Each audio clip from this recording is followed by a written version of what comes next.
चल रहा है उसको समर्थन देने के लिए हम आए हैं, उनके साथ हम हैं। लेकिन मुझे बहुत अफसोस के साथ कहना पड़ता है कि न सिर्फ उत्तर प्रदेश के विभिन्न शहरों में, नगरों में, जिलों में, मध्य प्रदेश की सरकार ने भी हमारे ग्वालियर जाने का जो कार्यक्रम था उसको रद्द करा दिया। हमारे साथियों ने वहां आग्रह किया था कि हमें अनुमति दी जाए, हमारे कार्यक्रम की अनुमति नहीं दी गई। जानबूझ करके जनता से जुड़े हुए सवाल हैं, दलितों के सवाल हैं, पीड़ितों के सवाल हैं, उनकी प्रतिष्ठा और गरिमा का सवाल है, वहां हमें जाने से रोका जा रहा है। तो आज असल सवाल यही है कि वहां डॉक्टर अम्बेडकर की प्रतिमा नहीं लगने दी जा रही है हाईकोर्ट प्रांगण में, जबकि सुप्रीम कोर्ट के प्रांगण में डॉक्टर अम्बेडकर की प्रतिमा लगी है। और मजेदार बात यह है कि जयपुर हाईकोर्ट जो है राजस्थान का, उसके प्रांगण में मनु महाराज की मूर्ति लगी है। ये वही लोग हैं जब देश का संविधान बनना था तो इन लोगों का कहना था कि जब मनु का संविधान हमारे देश में है तो किसी और संविधान की हमारे देश में आवश्यकता नहीं है।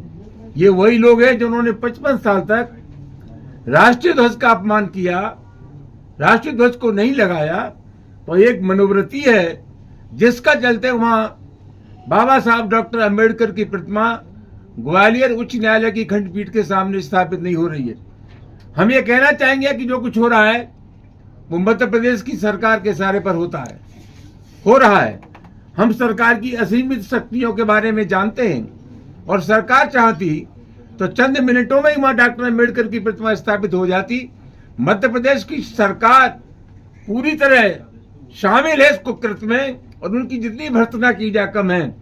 हम आपके मार्फत ऐलान करना चाहते हैं कि तत्काल डॉक्टर अम्बेडकर की प्रतिमा ग्वालियर के खंडपीठ प्रांगण में स्थापित की जाए, वरना डॉक्टर अम्बेडकर के मानने वाले पूरे देश और दुनिया में है।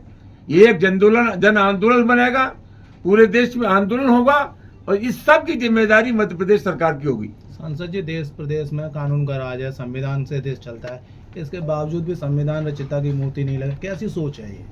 देखिए, ये वही लोग हैं, मैंने आपसे कहा ना, ये वही लोग हैं। जब संविधान बन रहा था देश का तो ये लोग कह रहे थे कि बाबा साहब के संविधान की जरूरत ही नहीं, किसी नए संविधान की जरूरत नहीं है, मनु महाराज का संविधान हमारे देश में। ये वही लोग हैं कि 1949 में हिंदू कोड बिल के सवाल पर इन्होंने डॉक्टर अम्बेडकर की तस्वीर को जलाया था, उनका अस्थियां निकाली थी, इनको जलाया था। ये वही लोग हैं, ये वही लोग हैं। एक किताब है मेरे पास अरुण शोरी की, जिसमें लिखा है कि डॉक्टर अम्बेडकर अवसरवादी थे, डॉक्टर अम्बेडकर अंग्रेजों के पिट्ठू थे। तो ये एक मानसिकता है जिसके चलते ये अम्बेडकर की बाबा साहब की प्रतिमा स्थापित नहीं हो रही। क्या ऐसे लोगों पर कार्रवाई नहीं हो सकती है क्या? किस पे? इन लोगों पर जो विरोध कर रहे हैं प्रतिमा का, क्या ऐसे लोगों का कार्रवाई नहीं? अभी भी विरोध जारी है उन लोगों का। हम यही तो मांग कर रहे हैं, ये काम करना चाहिए मध्य प्रदेश की सरकार को। मध्य प्रदेश की सरकार अगर थोड़ी भी सख्ती कर देती तो चंद मिनटों में बाबा साहब डॉक्टर अम्बेडकर की प्रतिमा स्थापित हो जाती। आज समाजवादी पार्टी अनिश्चितकालीन धरना देने जा रही थी जिसकी अनुमति नहीं दी गई, इसको किस तरह से देखते हैं? जानबूझ करके। सवाल समाजवादी पार्टी का नहीं है, साफ दिमाग के लोग, अम्बेडकर के आंदोलन के लोग, अधिवक्ता, तमाम सामाजिक संगठन चाहते थे कि बाबा साहब डॉक्टर अम्बेडकर की प्रतिमा वहां लगे। और आज सिर्फ समाजवादी पार्टी का कार्यक्रम नहीं था, हमने अपने मित्रों से कहा था कि जो शक्तियां बाबा साहब के समर्थन में, उन सभी शक्तियों को जोड़ करके प्रतिमा स्थापना के आंदोलन को मजबूत बनाना चाहिए। तो आज उसी दृष्टि से वहां जा रहे थे। सांसद जी, आप ग्वालियर जा रहे थे, समाजवादी पार्टी का क्या प्रोग्राम था वहाँ ग्वालियर? आप अभी समझे नहीं। बाबा साहब डॉक्टर अम्बेडकर की प्रतिमा हाईकोर्ट के प्रांगण में नहीं लग रही है, वो प्रतिमा वहां लगे, उस आंदोलन को गति देने, उस प्रतिमा को वहां स्थापित करने के लिए हम जा रहे थे। तो वो तो तमाम और भी संगठन इसकी मांग कर रहे हैं, आपकी तरफ से क्या विशेष?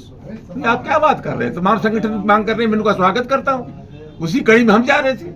अगला स्टेप क्या होगा? अगला स्टेप हम अपने मित्रों से बैठ करके सोचेंगे, फैसला लेंगे। हम अकेले कोई फैसला नहीं ले सकते।